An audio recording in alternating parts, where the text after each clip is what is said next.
ku izina rya data n'irya mwana n'irya mutima mweranda amen. Bene wacu dusangira urugendo rugenda mu ijuru, ndabaramukije mu izina rya Yesu Kristu nitugire Kristu. Uno munsi dusabikanye ijambo ry'Imana riri muri Bibiliya mu gitabo ca Samueli wa mbere ku gigabane cyaho cya 5, duhera ku karongo ka mbere tugeze ku ka 6. Hanyuma imbere yuko tuzirikanira ijambo ry'Imana, hariho abantu bigora kuja kuri YouTube bivanye n'amamega, kandi biroroshe nabwo kugurura audio isanzwe, ariko ababishoboye boja kuri YouTube, ariko babandi bigora ndabivuze kubera ko hariho abantu bagiye bambwira ko bagiye bambona kuri YouTube bivanye badakunda gukurikirana inyigisho kuri YouTube bivanye n'amamega baba bafise muri telefone. Rero ufise ikibazo cyo kuja kuri YouTube akaja ko rimwe na rimwe mu ndwi yombwira hariho abambwiye ndabashira mu magroupe, rero nabambwira ati zura twiherera amawodiyo, nanje ndaza amawodiyo aroroshe gusumba kuri YouTube ku bantu bamwe na bamwe.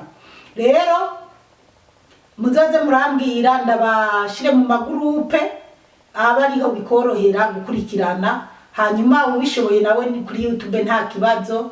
Ubwo nuko hanyuma ijambo ry'Imana tugiye kuzirikana muri iyi minsi ndashaka tuzoritegere neza kugira tuzosobanukirwe ibijanye n'ibishusho.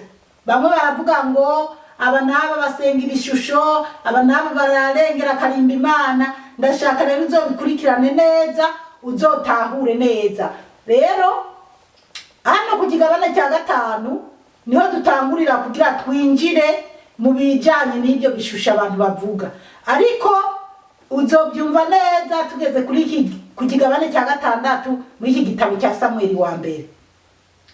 Rero ubu dutangure ku kigabane cya 5 duhere ku karongo ka mbere kugeza ku ka 2 mu gitabo cya Samueli wa mbere.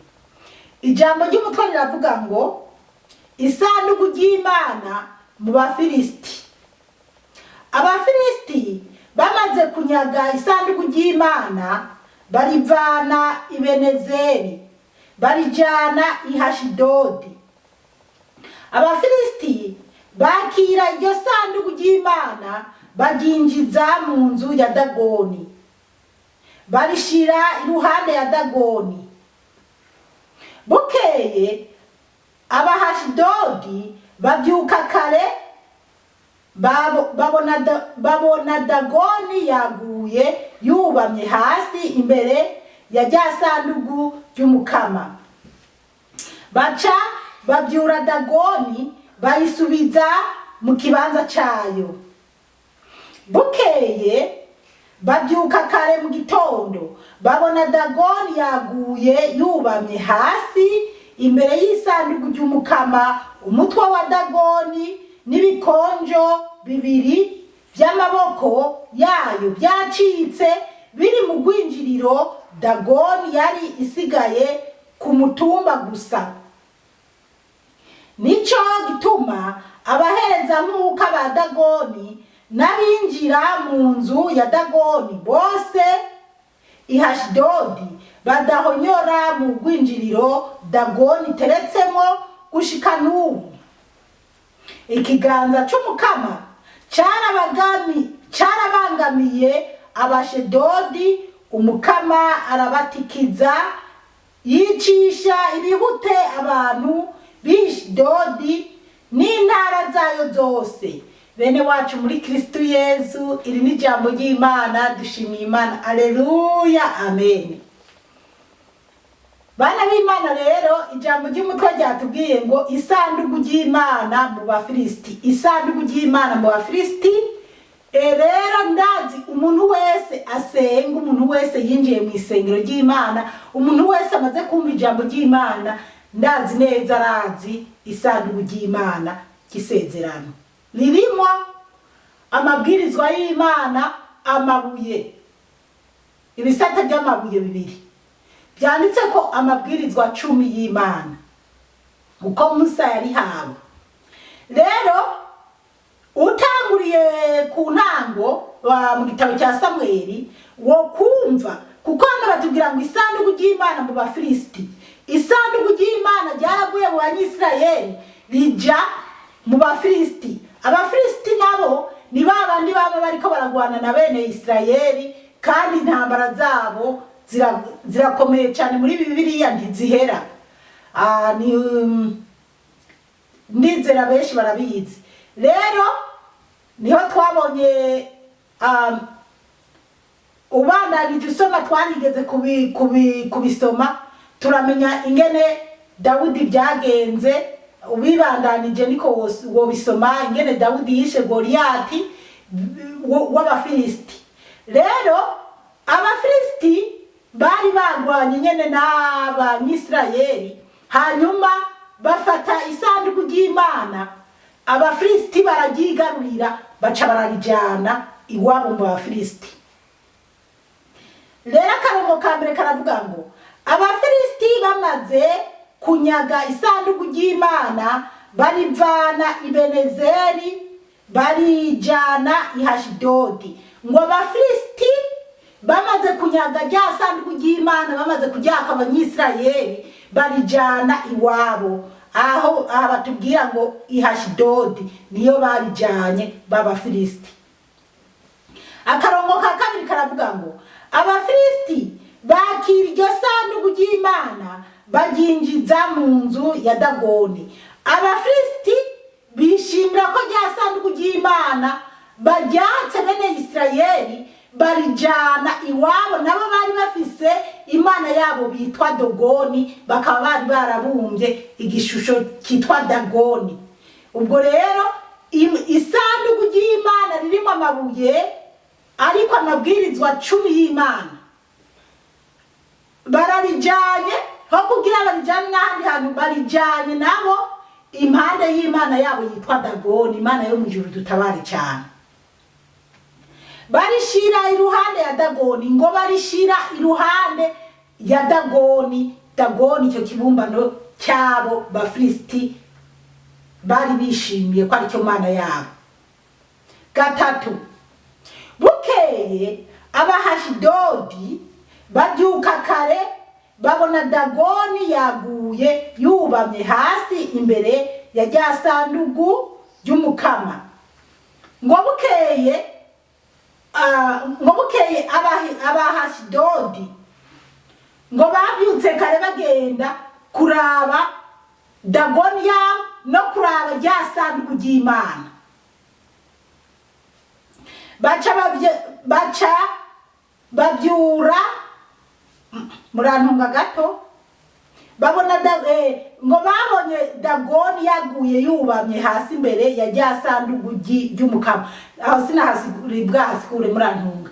Babyutse kare kuraba Dagoni y'Imana yabo no kuraba rya sanduku ry'Imana. Rero baca basanga Dagoni cyaka imana cyabo cyaguye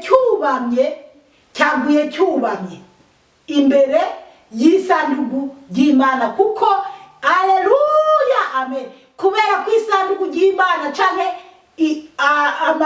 amabuye ari mu iryo sanduku ry'Imana ni ikintu gikomeye cyane, n'amabwirizwa y'Imana yari mu iryo sanduku ry'Imana.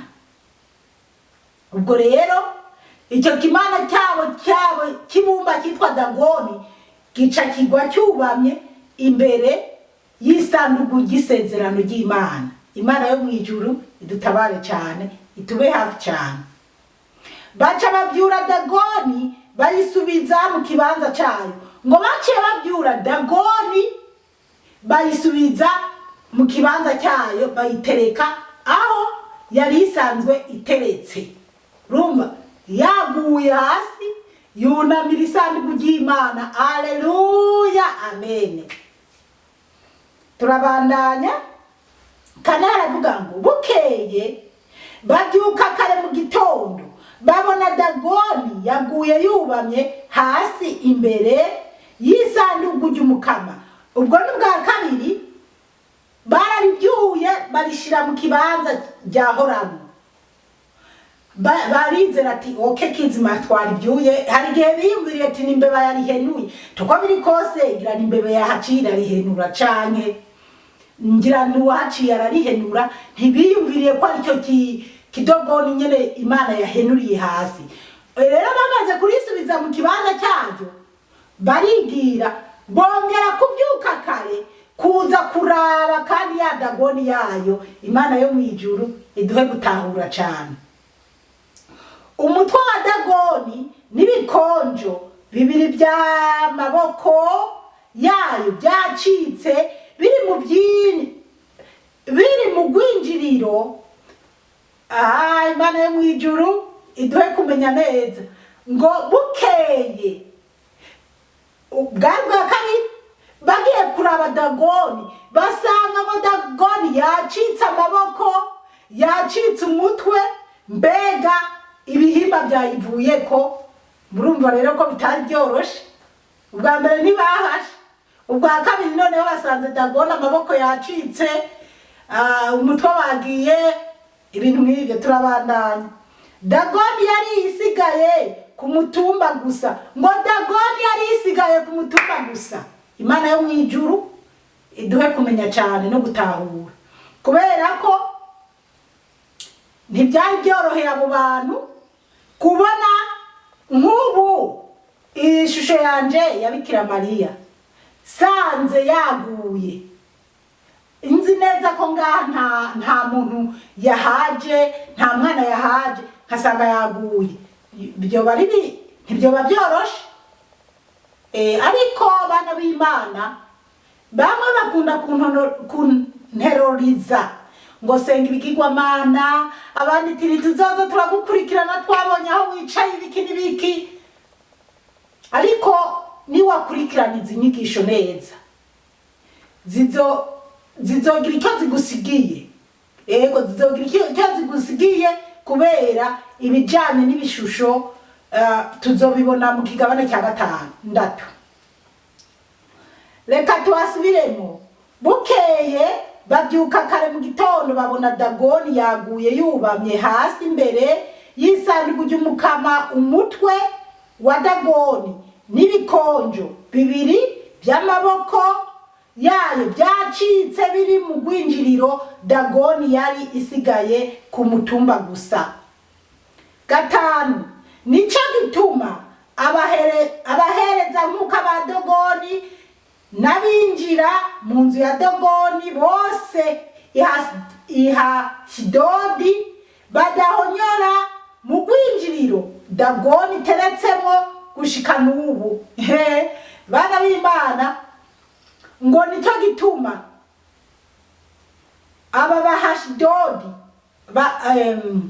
abahashidodi batigera binjira mu gwinjiriro rwa dagoni teretse. Urumva ngo n'ubu ni hibi, ngo ntibahinjirira. Kubera iki? Kubera ko barabonye ko, urumva icyo kimana cyabo cya dagoni baracyubaha. Rero mugabo barabonye ko Imana ari ifise uburemere cyane, Imana ari ishoboye byose. Ngira hari igihe nabo batinya ko bocika amaboko n'imitwe, kandi nitwabikurikirana tuzosanga nyene benshi barapfuye. Ababiravye mu isanduku ry'Imana barapfuye, abandi baragwaye ibihute, ibintu byinshi. Niho tuzosobanukirwa cyane nitwabandanya. 6 avuga ngo ikiganza cy'umukama cyarabangamiye abashidodi. Ngo ikiganza cy'Imana cyarabangamiye abashidodi, ashidodi. Umukama arabatikiza, Imana irabatikiza. Kubera iki? Kubera rya sanduku ry'Imana Abafilisiti bari bibye, bari batwaye. Ntibagibye, baragwanye, baragwana. Hanyuma Abafilisiti baca bafata iryo sanduku ry'Imana barijana iwabo.